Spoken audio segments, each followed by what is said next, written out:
নমস্কাৰ ওয়েলেছ অসম ইউটিউব চেনেলত আপোনালোকক আন্তৰিক শুভেচ্ছা জ্ঞাপন কৰিছোঁ।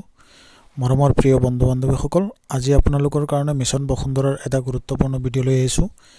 আজিৰ ভিডিঅ'ত মাননীয় অসমৰ মুখ্যমন্ত্ৰী মহোদয়ে কেবিনেটৰ সিদ্ধান্তৰ পিছত এটা প্ৰেছ বাৰ্তা কৰিছিল আৰু তাতে মিছন বসুন্ধৰাৰ বিষয়ে মুখ্যমন্ত্ৰী মহোদয়ে কি কৈছিল, এই কাৰণে এই ভিডিঅ'টো প্ৰস্তুত কৰিছোঁ।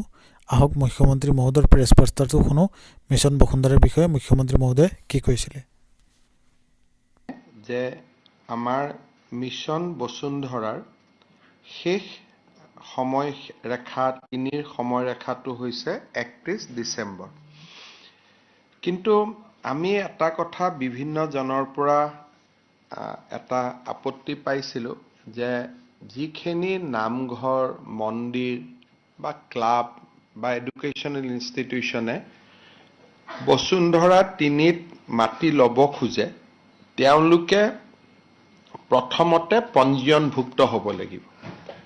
গতিকে পঞ্জীয়নো কৰা আৰু বসুন্ধৰাত মাটি আবেদন কৰা, এই দুইটা কৰোঁতে মানুহে কিছু অসুবিধা পাই আছিলে।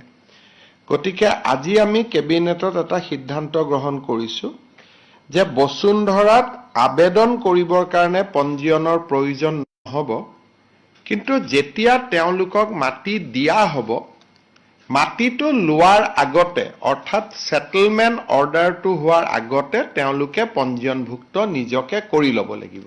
অৰ্থাৎ তেওঁলোকে প্ৰায় 3-4 মাহ এটা অতিৰিক্ত সময় পাই যাব।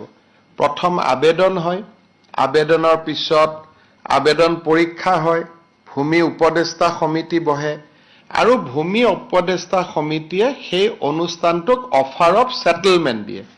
পিছত 500 টকা বা 1000 টকা দিলে সেটেলমেণ্টটো হয়। এই যিটো অফাৰ অফ সেটেলমেণ্ট হ'ব, সেই সময়ত পঞ্জীয়নৰ কাগজ দিলেও হ'ব। অৰ্থাৎ আজিৰ দিনটোত অহাকালিৰ পৰা নামঘৰ, মন্দিৰ, শিক্ষানুষ্ঠান, সংঘ, এই গোটেই অনুষ্ঠানসমূহে পঞ্জীয়নৰ কাগজখন নোহোৱাকৈও বসুন্ধৰাত আবেদন কৰিব পাৰিব। কিন্তু সেটেলমেণ্ট পোৱাৰ আগতে বা চূড়ান্ত যিখন পট্টা তেওঁলোকে পাব বা তেওঁলোকে প্ৰিমিয়াম জমা দিব, সেই জমা দিয়াৰ আগতে তেখেতসকলে নিজৰ অনুষ্ঠানটো পঞ্জীয়নভুক্ত কৰি ল'লেও হ'ব। অৰ্থাৎ 31 ডিচেম্বৰৰ পৰিৱৰ্তে তেওঁলোকে 3-4 মাহ আৰু নতুনকৈ সময় পাই যাব। আৰু মই সকলোকে অনুৰোধ কৰিম যাতে এই সুবিধাটো যিহেতু বাৰে বাৰে নাহে, education, religious and cultural institution সকলে তেওঁলোকে যাতে মিছন বসুন্ধৰাত 31 তাৰিখৰ আগতে আবেদন কৰে।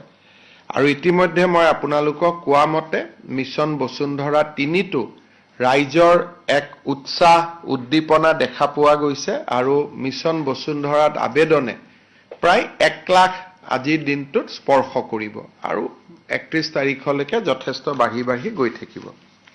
সম্পূৰ্ণ ভিডিঅ'টো চোৱাৰ বাবে ধন্যবাদ। ওয়েলেছ আসাম ইউটিউব চেনেলটো ছাবস্ক্ৰাইব কৰি ৰাখিব নতুন নতুন আপডেট পাবৰ কাৰণে।